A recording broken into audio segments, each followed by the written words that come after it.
Bonjour à tous. Nous sommes ensemble pour présenter le prix Hippocrène de l'éducation à l'Europe 2022, prix créé en 2010 et porté par la Fondation Hippocrène, fondation familiale reconnue d'utilité publique, qui s'est assignée comme mission d'œuvrer à la construction d'une véritable citoyenneté européenne pour les jeunes d'Europe. La Fondation soutient la réalisation de projets concrets portés par ou pour les jeunes européens au service d'une citoyenneté européenne. Donc aujourd'hui, avec nous, pour parler du prix Hippocrène de l'éducation à l'Europe, nous avons le plaisir de recevoir Michèle Guyot-Rose, vice-présidente de la Fondation Hippocrène. Bonjour.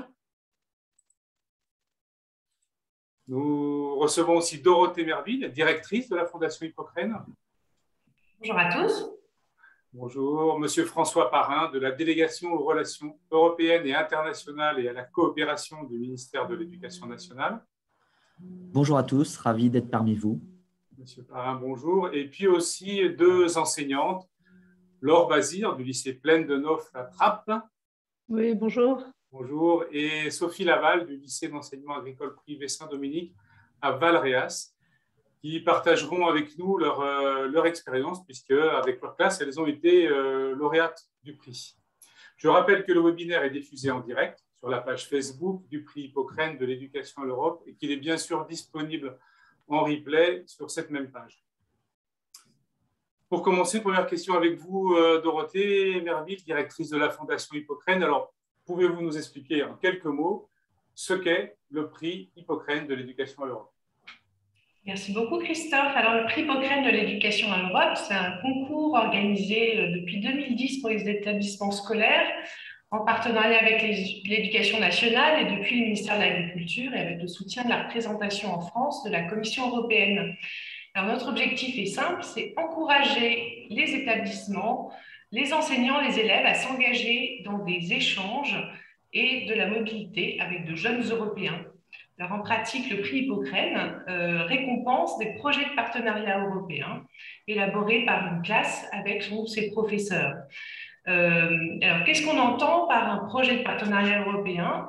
C'est le fait de réaliser un projet dans le cadre d'échanges avec de jeunes Européens, et cela sur toute thématique pouvant illustrer les enjeux des valeurs communes de l'Union, des actions d'engagement, des thématiques d'action comme l'environnement, la lutte contre les discriminations, ou encore la défense des libertés, la promotion d'une culture européenne commune.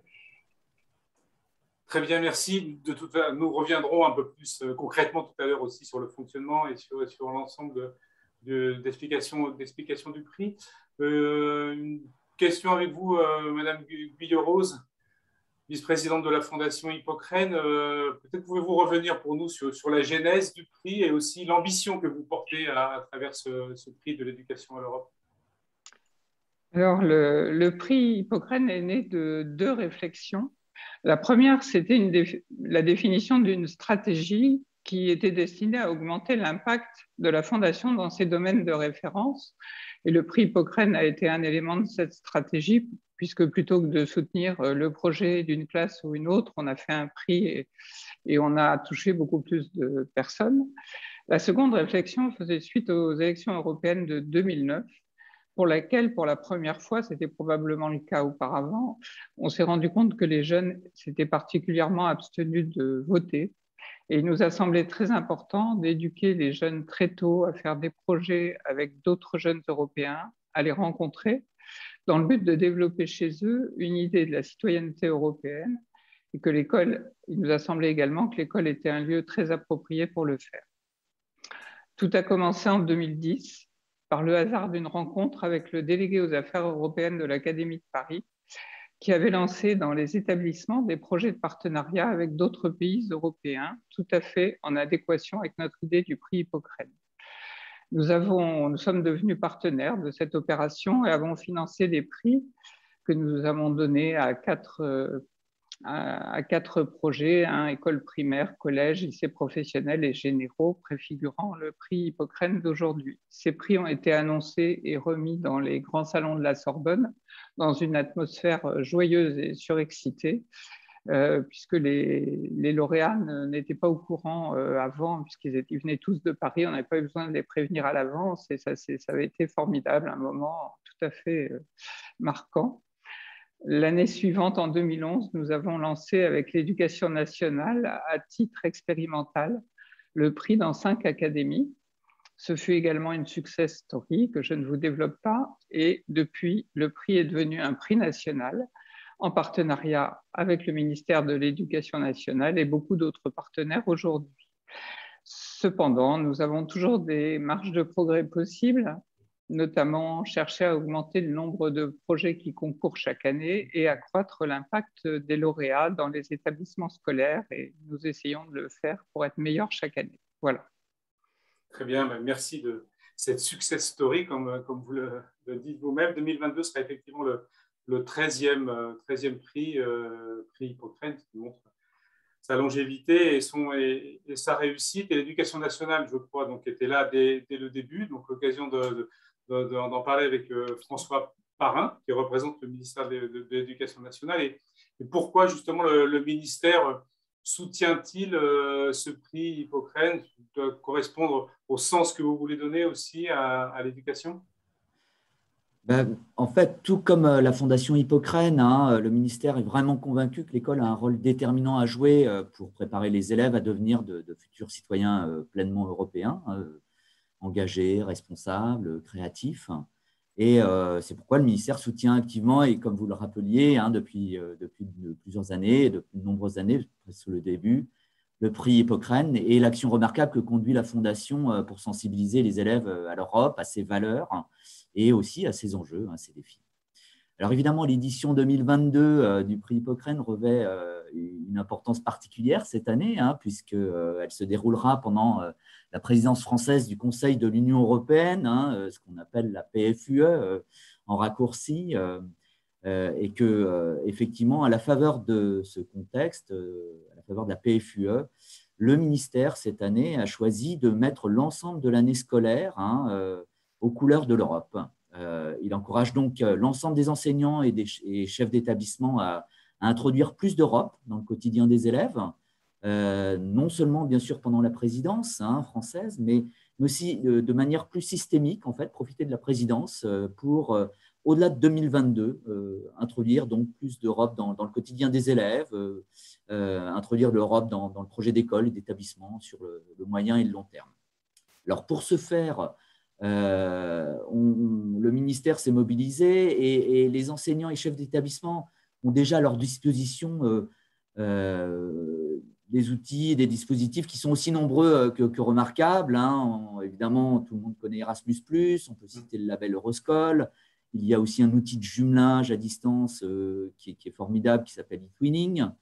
Évidemment, il serait fastidieux de tous les citer, mais nous invitons les équipes pédagogiques à les retrouver sur une page EduSchool qui a été ouverte pour la PFUE et sur laquelle sont régulièrement mises en ligne des ressources, à commencer par un guide des possibles, hein, qui recense précisément tous ces outils, tous ces dispositifs, les associations engagées, des pages Internet, d'autres ressources pédagogiques, et qui vont faciliter la construction de projets pédagogiques dédiés à l'Europe. Alors évidemment, parmi cette panoplie riche d'outils et de dispositifs dédiés à l'Europe, il est clair que le prix Hippocrène constitue à nos yeux une opportunité très, très stimulante, mais non seulement pour les élèves, mais aussi pour les enseignants, hein, de s'engager pour l'avenir de l'Europe. L'éducation nationale, d'ailleurs, n'est pas le seul ministère à partager cet intérêt, hein, pour le prix de la Fondation Hippocrène. Le ministère de l'Europe et des Affaires étrangères soutient également le prix. Et d'ailleurs, les lauréats cette année se verront remettre leur prix conjointement par le ministre de l'Éducation nationale, de la Jeunesse et des Sports et par le secrétaire d'État auprès du ministre de l'Europe et des Affaires étrangères, hein, le secrétaire d'État qui est donc en charge des affaires européennes. Et vraiment, nous sommes ravis que ce prix 2022 soit placé sous ce double parrainage.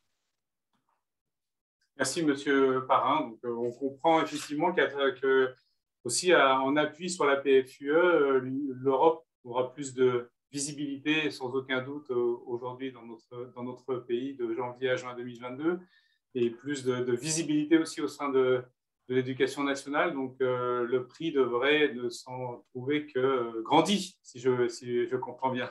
Nous souhaitons, oui. Aussi grâce à votre action. Et merci beaucoup. Je voudrais maintenant passer et qu'on écoute un premier témoignage d'enseignant. avec vous, Laure Bazir. Je rappelle que vous êtes enseignante au lycée Plaine de Nofre à Trappes, l'Académie de Versailles, et vous avez remporté avec votre classe le prix général, lycée général et technologique en 2020. Alors, oui, tout à fait. quelques mots, faites-nous part de votre expérience, et je présume que ce projet a aussi permis de créer une dynamique dans la classe et auprès des élèves. Oui, tout à fait. En fait, nous avons remporté ce prix en 2020. Alors, je suis très frustrée quand j'entends dire qu'il y aura une remise des prix réelle, hein, pas en virtuel, parce que nous sommes tombés justement l'année du confinement, du premier confinement. Bon. Ceci dit, ça a vraiment été une expérience tout à fait extraordinaire. On était sur un projet Erasmus qui s'appelait Don Juan et moi. L'objectif était de réécrire un Don Juan en utilisant les sources françaises, italiennes et espagnoles du Don Juan. Et pour ce faire, on avait monté un partenariat avec un lycée napolitain et un lycée espagnol. Le fait de pouvoir déposer le prix Hippocrène, déjà la première chose, ce que j'ai vraiment trouvé intéressant, c'est que en fait, c'est un gros effort de synthèse. C'est-à-dire que quand on évoque un projet monté avec une classe, un établissement, etc., d'autres établissements en Europe, on a tendance à s'étaler énormément. Et une des grandes vertus, je trouve, du fait de déposer en fait un dossier, c'est déjà de faire un effort de synthèse et de se rappeler avec l'ensemble des élèves, finalement, qu'est-ce qu'on a voulu faire, pourquoi, quelle est notre motivation principale, et de faire ça relativement rapidement. C'est un petit côté, ma thèse en 180 secondes, qui est, pour le coup, je trouve, intellectuellement pour les élèves, en tout cas, c'était très stimulant de travailler comme ça. Donc, bâtir le dossier, déjà déposer le dossier, c'est déjà un projet dans le projet, si je comprends bien. Exactement. Si vous voulez, quand vous êtes dans un projet comme ça sur toute une année, le fait d'avoir des pierres blanches comme ça, des marqueurs tout au long de l'année, ça permet de dire, vous vous souvenez, on est installé là-dedans, qu'est-ce qu'on fait, qu'est-ce qu'on présente. En plus, je suis professeure de lettres, donc le fait d'amener des élèves à rédiger une synthèse, c'est un exercice que j'aime beaucoup. Eux, un peu moins, mais en tout cas, ça a été vraiment un grand moment. Le fait de savoir déjà qu'on était sélectionné pour l'Académie de Versailles pour aller passer l'oral, ça, c'était vraiment très bien. Cette orale, évidemment, j'étais seule et on était déjà en confinement. Mais par contre, c'était très amusant parce que j'avais tout mon groupe d'élèves qui attendaient avec ferveur et qui m'envoyaient sur mon téléphone des sigles, tous plus ou moins, pas tellement littéraires, mais en tout cas qui montraient vraiment leur intérêt et leur engagement pour ce prix. Ensuite, dernière étape, le fait d'avoir été sélectionné, d'avoir eu le prix général des lycées, ça a eu toute une série de conséquences. La première, d'abord, c'est la fierté des élèves, bien sûr, qui se promenaient partout en expliquant à tout le monde ce qu'était Hippocrène. Au lycée de Trappes, c'était pas... on a quelques élèves qui font du latin, on n'a pas d'élèves hellénistes, mais on va dire que le terme Hippocrène n'était pas tellement connu. Donc, merci à la Fondation d'avoir pu justement agrémenter un petit peu la culture classique de nos élèves. Au demeurant, il y a eu aussi un autre effet. C'était la première fois qu'il y avait un projet Erasmus qui était lancé dans l'établissement. Là, ça nous a permis de montrer que ce n'était pas juste un projet en l'air. C'est-à-dire que ce n'était pas simplement un voyage d'élèves qui vont rencontrer des Italiens, etc. Ce n'était pas du tout ça. Il y avait un véritable projet derrière, il y avait surtout une ambition pour l'établissement. Et pour nous, à Trappes, c'était particulièrement important de montrer que notre attachement était un attachement européen. Et pour nos élèves, d'ailleurs, ça a été une réelle découverte. Au-delà de ça, il y a l'aspect purement financier. Et dans les lycées, on est quand même attaché à cet aspect-là, soyons bien clairs, qui nous a permis de monter. Alors, on n'a pas pu le faire l'année dernière, mais justement, on le fait cette année avec un an de décalage. Ça nous a permis de monter un concours qui commence juste autour des vacances, là, pour nos élèves de seconde. C'est-à-dire que toutes les classes de seconde vont concourir avec toute une série d'épreuves concoctées par l'ensemble des professeurs, en fait, et on va, donc le thème est l'Europe, bien sûr, mais vraiment dans tous ses aspects. que ce soit culinaires, sportifs, évidemment historiques, littéraires, musicaux, etc., etc. Et ça va nous permettre de faire partir un groupe d'élèves, certainement à Rome, si je n'ose plus dire si nous pouvons voyager, mais j'y crois quand même très fort. En tout cas, ça nous permettra de faire partir un groupe d'élèves pris dans toutes nos secondes, on a 7 cette année, pour découvrir Rome, accompagnés des quelques professeurs qui auront soutenu ce projet.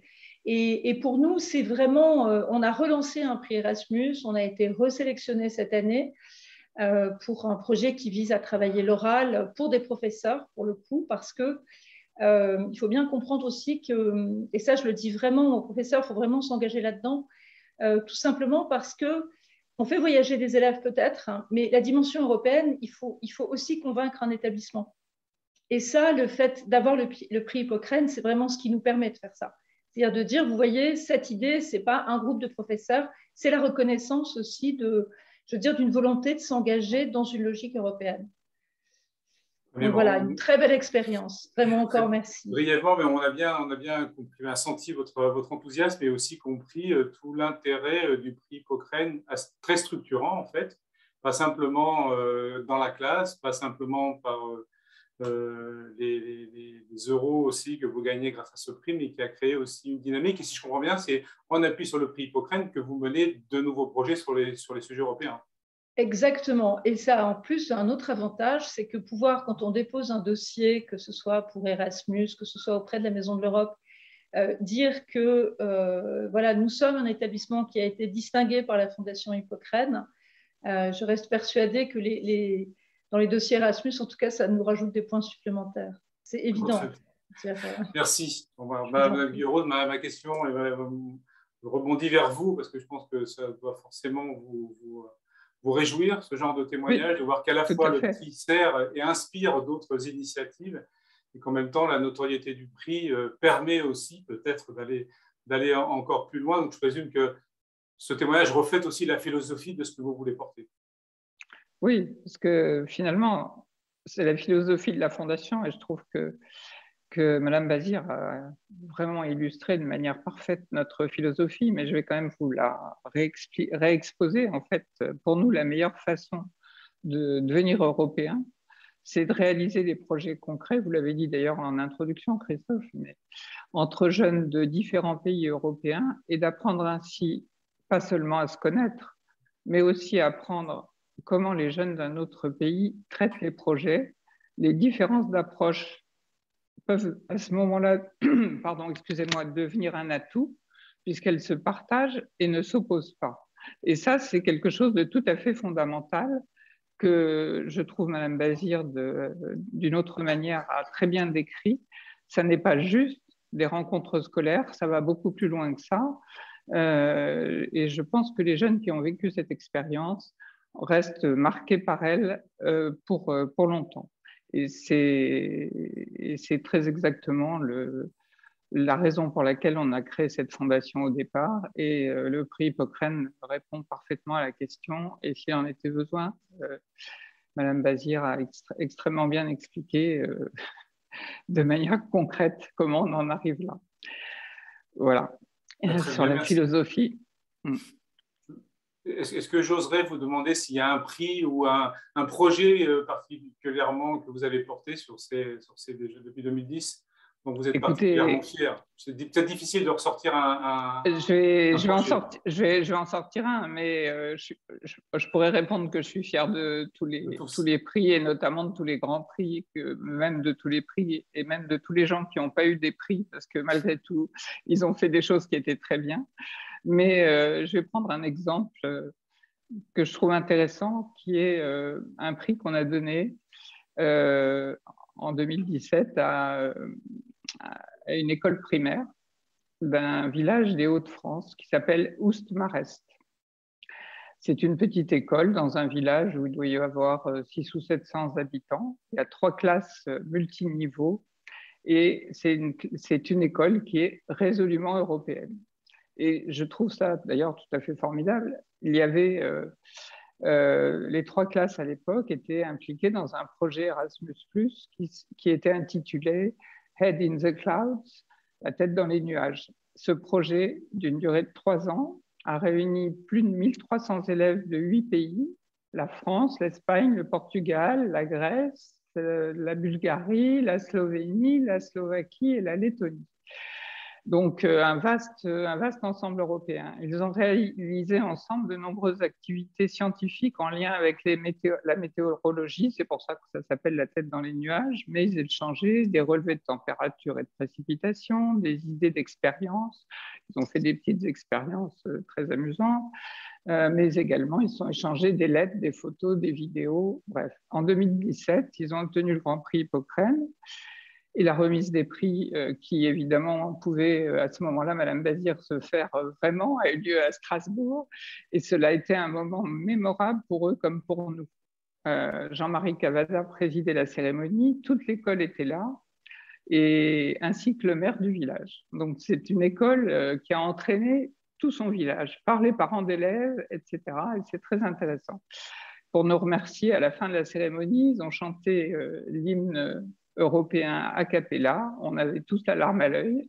Et grâce à ce prix, en mai 2018, les 53 élèves d'Ousmarès du CP au CM2 sont partis à la rencontre de leurs correspondants à Vransko en Slovénie pour réaliser avec eux des jeux, des expériences et mieux les connaître.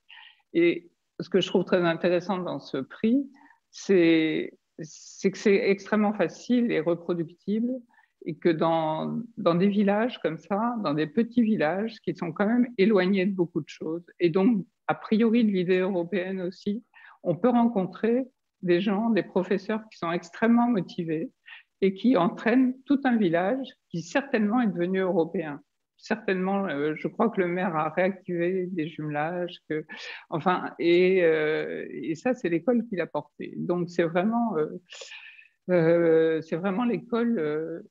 l'école apprenante, pas simplement aux élèves, mais également qui rayonne dans tout un village. Et je trouve que ça pourrait être reproductible au moins dans tous les villages ruraux où il y a des écoles primaires de genre. Voilà pourquoi j'ai pris cet exemple. Merci, c'était magnifique, on vous a écouté avec une grande attention et ça montre aussi que le prix Hippocrène, hein, il faut bien aussi le redire, n'est pas dédié qu'aux grands lycées ou aux grands collèges de grandes villes. Dans les petits villages, les petites écoles, beaucoup ont aussi été récompensés, c'est la force du projet qui est porté. Donc c'est l'occasion de partager un deuxième témoignage avec vous, Sophie Laval, qui est enseignante au lycée d'enseignement agricole privé Saint-Dominique à Valréas, me semble-t-il, région sud. Oui, tout à fait. Pour Trappes, on dit Académie de Versailles parce que c'est l'éducation nationale. Pour l'enseignement agricole, on parle de région parce que vous dépendez du ministère de l'Agriculture. C'est ça, tout à fait. Voilà. Donc, faites-nous part aussi de votre expérience du prix Hippocrène. Vous avez remporté donc le Grand Prix en 2021, donc cette année que l'on boucle et la récompense qu'on a donnée en début d'année. Oui, tout à fait. Donc, bonjour à tous. Je suis Sophie Laval, professeure d'anglais au lycée professionnel agricole Saint-Dominique de Valréas, donc qui est devenu aujourd'hui l'ensemble scolaire Saint-Jean-le-Baptiste. Donc, vous parliez de zones enclavées. Nous sommes aussi un petit lycée de province. Dans une zone enclavée, nous n'avons pas de gare, pas de gros axes routiers à proximité et notre lycée a à peine 200 élèves. Donc notre expérience du prix Hippocrène a débuté en 2018 où nous avons présenté pour la première fois notre projet qui s'appelle 6Yes à la Fondation Hippocrène. À cette époque, c'était mon collègue Philippe Sanson qui avait présenté le projet et le jury avait déjà montré un grand intérêt pour notre projet. Et comme à ce moment-là, il n'avait pas encore été validé par l'agence Erasmus et qu'il n'avait pas commencé, donc nous n'avons pas pu gagner de prix. Donc, loin de nous décourager, notre projet a été validé peu de temps après et nous avons retenté notre chance en 2021. Donc, après la crise sanitaire et dans la dernière année de notre projet. Et nous avons décroché le Grand Prix du jury 2021. Donc, je vous laisse imaginer quelle fut notre joie quand nous avons appris la nouvelle, d'autant que nous sommes un petit lycée de province, comme je disais tout à l'heure. Pour résumer rapidement ce fameux projet, donc il s'agissait de réaliser un travail de recherche sur des innovations utiles au futur de l'Europe dans chacun des pays partenaires. Donc élèves et professeurs ont travaillé pendant 3 ans sur ce projet assez ambitieux, sponsorisé par des députés européens qui se sont rendus dans les établissements de leurs pays respectifs. Donc nos partenaires étaient l'Allemagne, l'Espagne, Chypre, la Bulgarie et donc nous, la France. Donc, les élèves ont sélectionné les meilleures innovations de chaque pays dans des thèmes choisis lors de la construction du projet. Donc, pour vous donner une idée, l'innovation sélectionnée pour la France était sur le thème de l'environnement. Il s'agissait du robot des mers qui pêche des déchets dans les ports, en l'occurrence dans le port de Marseille. Donc, c'est une innovation de notre territoire qui a été créée par une start-up de Cassis. Donc, c'est vrai que ce projet a un petit peu fait rayonner notre territoire. Les élèves ont réalisé des interviews, des startups qui ont créé les innovations. Ils ont réalisé des reportages, un journal télévisé. Ils se sont exprimés devant les députés et devant des assemblées de centaines de personnes. Ils ont développé des compétences professionnelles dans le numérique. Ils ont amélioré leur niveau en anglais. Et je peux vous dire que pour des élèves issus de l'enseignement professionnel, c'est une véritable gageure. Ils ont aussi bien sûr fortement développé leur citoyenneté européenne. Donc tout ça pour vous dire que l'investissement des élèves et de l'équipe pédagogique a été total. Et de décrocher ce prix, pour nous, ça a été vraiment une merveilleuse reconnaissance du travail accompli. Et donc, au-delà ça a créé une dynamique, alors c'est ça en même temps aussi. Est-ce que ça a permis aussi maintenant d'envisager d'autres projets ou est-ce qu'il y a une continuité dans l'ensemble de ce travail que vous avez réalisé? Tout à fait. Donc, entre-temps, en fait, notre lycée a fusionné avec un ensemble, enfin, avec un collège et un lycée général et une école primaire.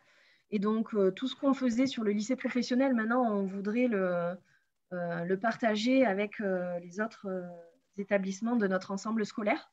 Et c'est vrai qu'on essaie de créer une véritable dynamique. D'ailleurs, là, on a fêté aujourd'hui les Erasmus Days.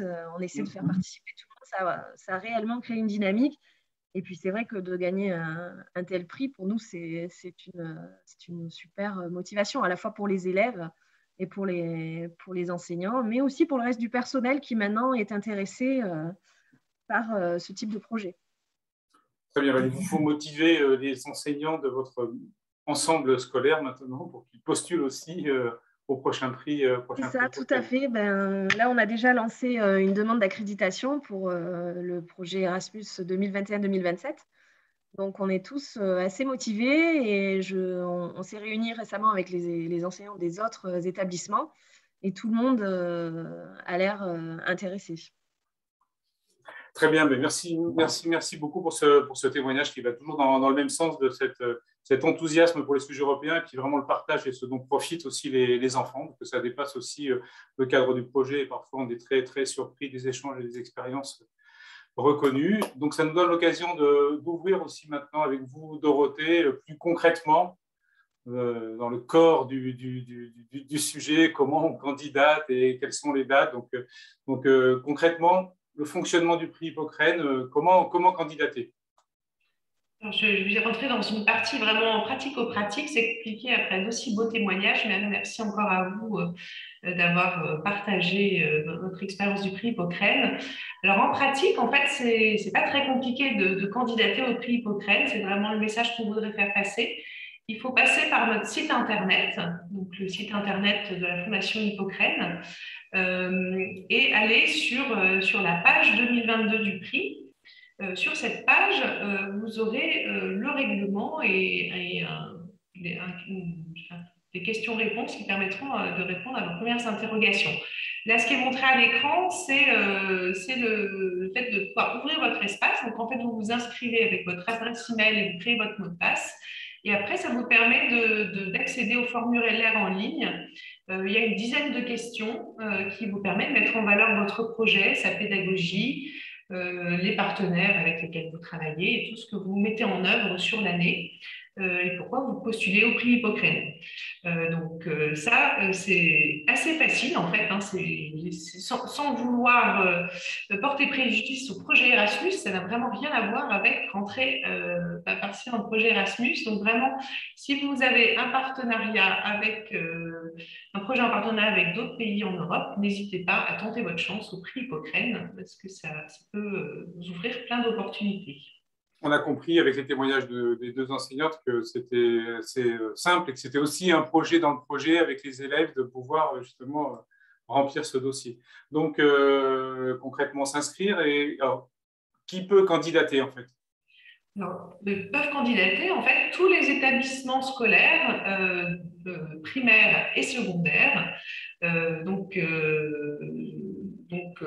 Au niveau primaire, collège, lycée professionnel, lycée général, et également enseignement agricole du côté du ministère de l'Agriculture. Les établissements du public et du privé sont acceptés dans les deux cas. Et je précise également au niveau du prix école primaire que même les écoles maternelles peuvent participer. Donc, si on comprend bien, il y a plusieurs catégories de prix en fonction du niveau de classe, je présume. Alors, en fait, on a un prix par catégorie. Comme je le disais, sur le primaire, collège, lycée général, lycée professionnel, enseignement agricole, 5 000 € pour chacun des prix. Et également un prix spécial du jury qui est lui doté de 10 000 € et qui est choisi parmi l'ensemble de ces catégories. Donc, on a par ailleurs un 7e prix qui est le prix du public. Et on vous en parlera d'ailleurs dans une deuxième partie. Et là, celui-là est choisi parmi les 6 lauréats chaque année. Donc, on a effectivement un panel de prix assez important. Et comme M. Parrain le disait tout à l'heure, cette année, la remise de prix se fera à la Sorbonne à l'occasion de la présidence française de l'Union européenne. Vous le direz tout à l'heure. Et dans le dépôt des dossiers, vous, quand vous regardez les dossiers, quels sont les critères que vous valorisez en fait? Alors ça, c'est une excellente question parce que c'est vrai qu'à travers le règlement, parfois, on a du mal à savoir ce qui est le plus important pour le jury. Alors, le premier élément à avoir en tête, c'est que le projet qui est présenté doit être réalisé avec des partenaires, au moins un partenaire d'un autre pays d'Europe. Le deuxième élément qui est important, c'est le fait que la pédagogie soit adaptée à l'âge et à l'environnement des élèves participants.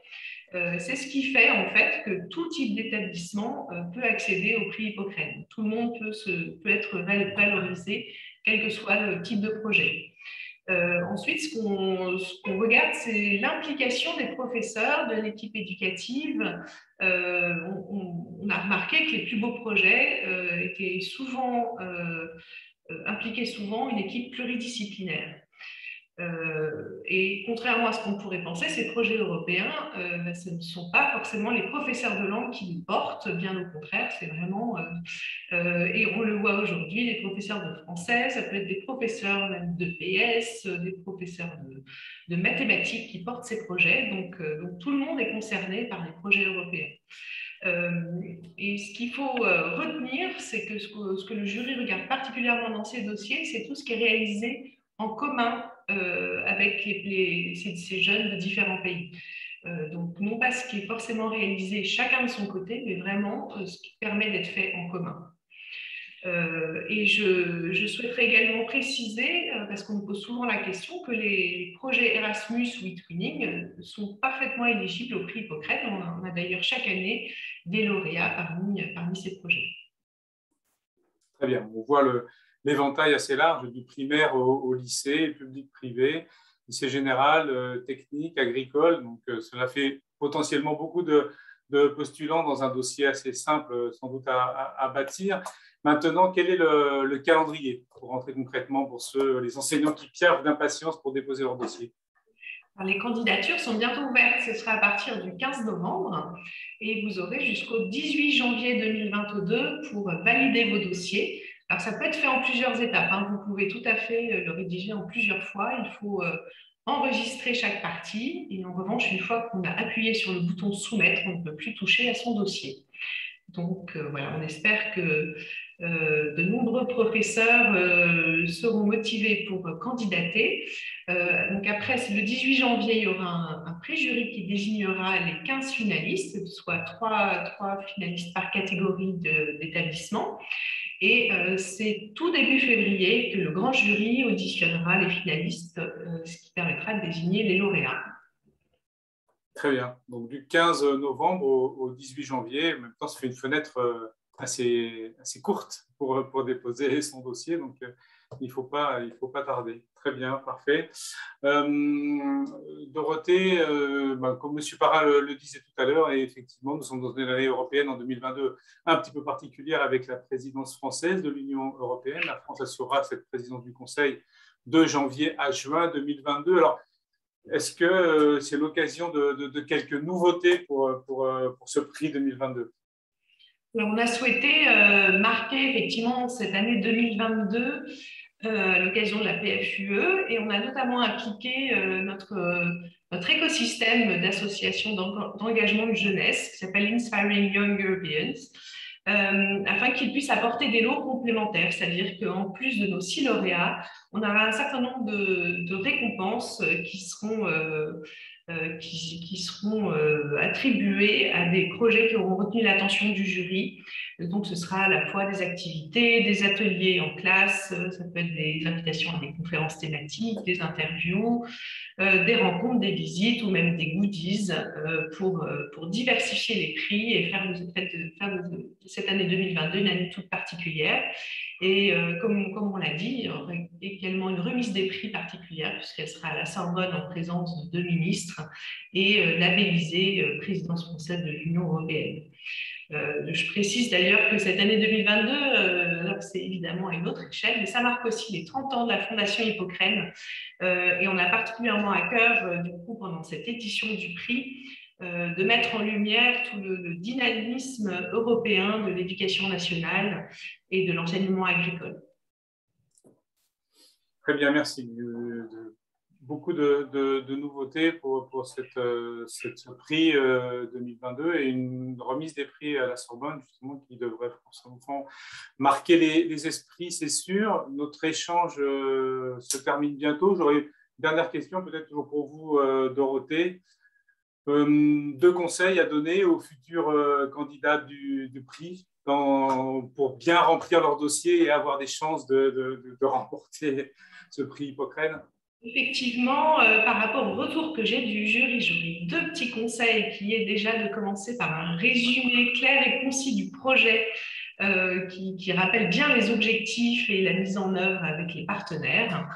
Et la deuxième chose, c'est de bien remplir cette dernière question sur les motivations pour candidater au prix Hippocrène, parce que voilà, se projeter dans ce que ça apporterait au projet si on est lauréat, ça permet vraiment au jury aussi d'avoir une bonne vision du projet et de qui mérite d'être finaliste et lauréat. Et je souhaiterais d'ailleurs profiter pour vraiment remercier tous les professeurs qui permettent à leurs élèves de vivre une expérience européenne. On sait que ça demande beaucoup de travail, beaucoup d'investissement, mais on sait aussi que ça apporte tellement aux élèves, donc ça vaut le coup. Donc merci à tous. Très bien. Écoutez, je vous remercie. Notre échange se termine maintenant sur à la fois les témoignages. On a bien senti la dynamique que cela crée autour du prix et en même temps des informations très pratiques. Nous allons conclure cette partie. Je remercie vraiment les enseignantes Laure Bazir et Sophie Laval pour votre témoignage et ce précieux partage d'expérience qui donnera envie, je n'en doute pas. Monsieur François Parrain aussi, pour présenter le ministère de l'Éducation nationale. Indéfectible soutien du prix Hippocrène, hein, on est d'accord. Et puis Michèle Guillerose, vice-présidente de la Fondation Hippocrène, et Dorothée Merville, directrice de la Fondation Hippocrène. Vraiment, merci pour tous ces éclairages et ces explications.